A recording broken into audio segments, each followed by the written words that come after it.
ចាជាដំបូងនាងខ្ញុំសូមគោរពជម្រាបសួរលោកគ្រូអ្នកគ្រូក៏ដូចជាសួស្តីបងប្អូនសិស្សានុសិស្សថ្នាក់ទី11ទាំងអស់គ្នានាងខ្ញុំឈ្មោះជួនសីហាចានៅថ្ងៃនេះផងដែរខ្ញុំនឹងលើកយកពិសោធន៍មួយមកបង្ហាញដែលស្ថិតនៅក្នុងកម្រិតថ្នាក់ទី11នៅជំពូកទី4មេរៀនទី1ធម្មពលគីមីក្រោមប្រធានបទប្រតិកម្មស្រូបនិងបញ្ចេញកម្ដៅដែលការធ្វើពិសោធន៍នេះផងដែរមានគោលបំណងបង្ហាញពីការរលាយនៃសូដ្យូមកាបូណាតនិងអាម៉ាញ៉ូមក្លរូនៅក្នុងទឹកជាប្រតិកម្មស្រូបកម្ដៅឬបញ្ចេញកម្ដៅបានត្រឹមត្រូវតាមរយៈការធ្វើពិសោធន៍ចាអញ្ចឹងយើងបានដឹងរួចមកហើយថាប្រតិកម្មបញ្ចេញកម្ដៅគឺជាប្រតិកម្មទាំងឡាយណាដែលថាមពលកម្ដៅត្រូវបានបញ្ចេញទៅមជ្ឈដ្ឋានចំណែកឯថាមពលស្រូបកម្ដៅគឺជាប្រតិកម្មដែលថាមពលកម្ដៅត្រូវបានស្រូបពីមជ្ឈដ្ឋានវិញចាអញ្ចឹងមុននឹងឈានទៅដល់ការពិសោធន៍យើងត្រូវចាពាក្យស្រោមដៃដើម្បីការពារចាអាវពិសោធន៍ម៉ាស់ដើម្បីការពារសុវត្ថិភាពក្នុងពេលធ្វើពិសោធន៍អញ្ចឹងយើងមកមើលពីឧបករណ៍ហើយនិងសារធាតុគីមីដែលយើងត្រូវប្រើប្រាស់ក្នុងពេលធ្វើពិសោធន៍ទាំងអស់គ្នាចាឧបករណ៍មានដូចជាពីប៉ែតចាបន្តមកទៀតមានទៀមម៉ែត្រអាល់កុលសម្រាប់វាស់សីតុណ្ហភាពចាចង្កឹះកែវសម្រាប់គោស៊ីឡាំងក្រាត់បន្តមកទៀតកែវបេសៀចំនួន3ចាពោះសារធាតុគីមីមានចាទឹកបិទចាក្រាមសូដ្យូមកាបូណាតដែលខ្ញុំបានថ្លឹងរួចជាស្រេចចំនួន2ក្រាមចាបន្តមកទៀតគឺក្រាមអាម៉ាញ៉ូមក្លរូចំនួន2ក្រាមដូចគ្នាចាអញ្ចឹងមុននឹងយើងធ្វើពិសោធន៍យើងចង់ដឹងថាវាជាប្រតិកម្មស្រូបឬក៏បញ្ចេញកម្ដៅគឺយើងយកសារធាតុហ្នឹងទៅលាយជាមួយទឹកហើយកូរឲ្យសព្វបន្ទាប់មកយើងវាស់សីតុណ្ហភាពរបស់វាបើសិនជាសីតុណ្ហភាពនៃ solution របស់យើងហ្នឹងវាកើនឡើងអញ្ចឹងមានន័យថាវាជាប្រតិកម្មស្រូបកម្ដៅតែបើសិនជាសីតុណ្ហភាពរបស់ solution យើងវាថយចុះវាជាប្រតិកម្មស្រូបកម្ដៅចាអញ្ចឹងមុននឹងយើងធ្វើការពិសោធន៍យើងត្រូវវាស់សីតុណ្ហភាពបន្ទាប់របស់យើងជាមុនសិនចាអញ្ចឹងជាដំបូងយើងវាល់ទឹកបិទចំនួន50មីលីលីត្រ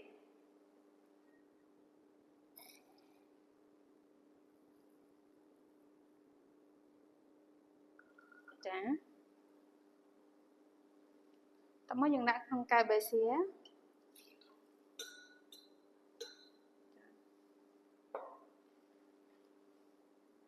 ចាតោះមកយើងចាប់ផ្ដើមពោះសីតុណ្ហភាពវាដោយទៀមម៉ែត្ររបស់យើងគឺយើងត្រូវកលាស់វាដើម្បីឲ្យអាល់កុលវារត់បានល្អរត់ស្មើល្អចាបន្ទាប់មកយើងចាដាក់វាជ្រលក់នៅក្នុងកែវបេសៀរបស់យើងដើម្បីវាស់សីតុណ្ហភាពបន្ទប់របស់យើងណា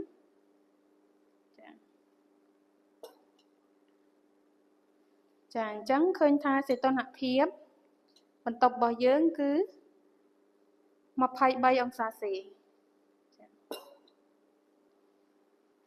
ចាអញ្ចឹងយើងចូលដល់ការពិសោធន៍របស់យើងមកយើងយកក្រាមនៃសូដ្យូមកាបូណាតចាដែលខ្ញុំបានថ្លឹងរួចជាស្រេចចំនួន2ក្រាមដាក់ចូលទៅក្នុងទឹករបស់យើងមក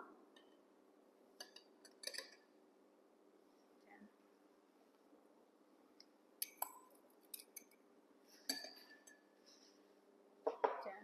បន្ទាប់មកយើងកូរវាឲ្យរលាយសព្វនៅក្នុងទឹករបស់យើង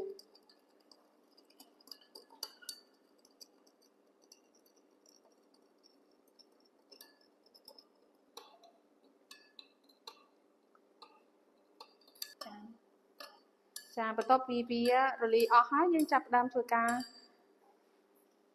វាស់សីតុណ្ហភាពរបស់វាតើវាមានសីតុណ្ហភាពប្រមាណចាអញ្ចឹងយើងដាក់ត្រាំវាប្រហែលជា30វិនាទីទៅ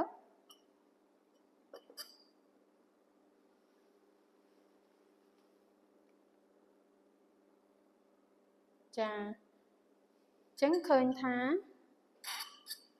solution របស់យើងឃើញថាវាឡើងកម្ដៅចា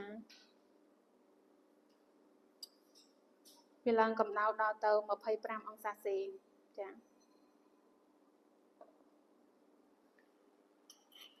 ចាបើសិនជាយើងមកស្ទាបនៅបាតកែវរបស់វាឃើញថាវាអ៊ុនចាវាក្ដៅអ៊ុនចាអញ្ចឹងយើងវាល់ទឹក50ចំនួន50មីលីលីត្រ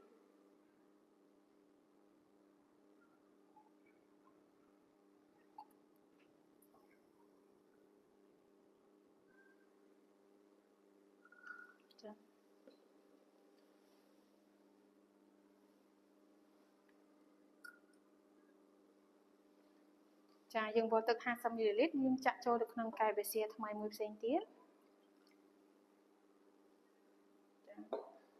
បន្ទាប់មកគឺយើងវាស់សីតុណ្ហភាពបន្ទប់ដូចសូដ្យូមកាបូណាតដែរណា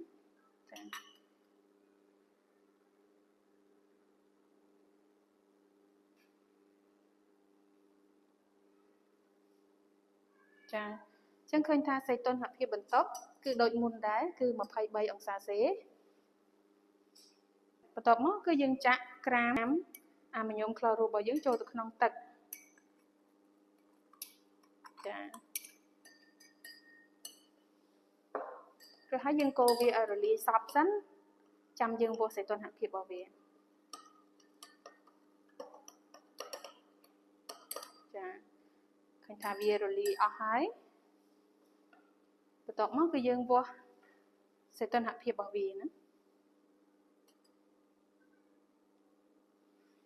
ចាទុកវារយៈពេលកន្លះនាទីទៅ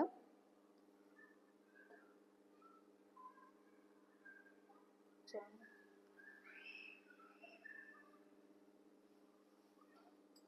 អញ្ចឹងយើងឃើញថាសីតុណ្ហភាពរបស់វាចាធ្លាក់ចុះមកនៅសល់ត្រឹមតែ20អង្សាសេចាបើសិនជាយើងយកដៃរបស់យើងស្ទាបនៅបាតកែវឃើញថាវាត្រជាក់